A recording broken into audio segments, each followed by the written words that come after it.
chances politicians get to reflect public outrage in the Dáil over new revelations on any issue is on the order of business. This week, that issue was a television documentary shown on RTE last Tuesday evening. States of Fear revealed appalling cruelty to children in the country's religious-run industrial schools of the 1950s and 60s. It also alleged willful neglect of those children by the state which funded the schools. They were some of the cruelest, most sadistic, unbridled people I ever met.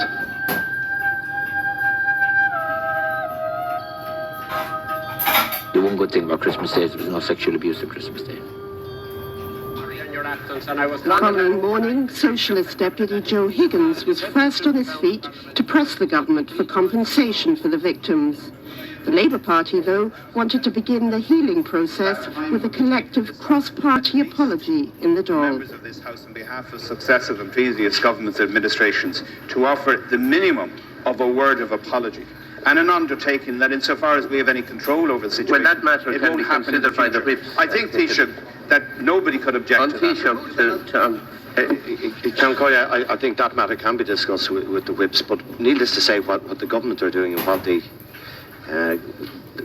committee of the government have been doing for a long time past is looking at these issues and seeing what recommendations we can bring forward.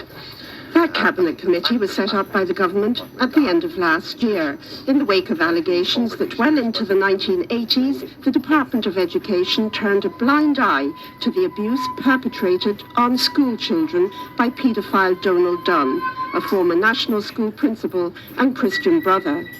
The department says there are 9 cases of abuse still pending relating to ordinary schools.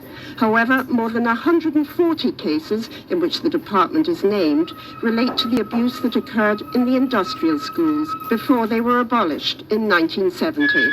We've never, as a society, dealt with these things. And I think these programmes, which are based on the facts from the Minister of Education, and I've had many discussions with the Minister of Education over the contents of these issues, which he's greatly concerned about, has been anxious to deal with it, and my colleagues to find a mechanism where we can properly deal with it. I haven't had access to the full files and so on, and I think a lot of work needs to be done on that as well, in terms of identifying, the quality of reports on the institutions, the regularity of reports on institutions, and so forth. But suffice to say that the present government, and I as the President Minister of Education and Science, I am not in the business of defending the indefensible. I'm not in the business of hiding anybody or protecting anybody.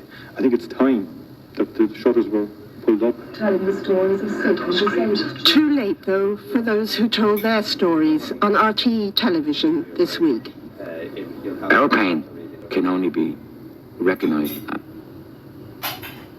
and given its due process by the state, not just the Department of Justice, but the Department of Education, and each department that was responsible for us admitting that we were wronged.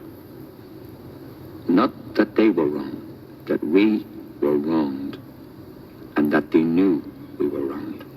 And any apology that's to be is an apology that they didn't act when they should have acted. So he's left right as well then. So that programme took us up until 1970. Its producer Mary Raftery and editor Sean Farrell are putting the final touches to another in the series, which will bring us right up to the present day. Has anything changed? Well, that's what we analyse and assess, because there was a major government report in the early 1970s about industrial schools, condemning them and recommending closure. So our third programme in the series picks up from that time and looks at really what is a very disturbing picture that remains throughout the 1970s, 1980s and right into the 1990s of abusive practices within residential childcare, practices which essentially remain covered up. Secrecy remains and continues to operate in this context, and we go through a number of residential childcare facilities dealing with the most vulnerable of children, and we uncover a picture that is deeply disturbing and deeply worrying about the practices that remain within the system. Occurring up until the present day? Yes, up until the present day.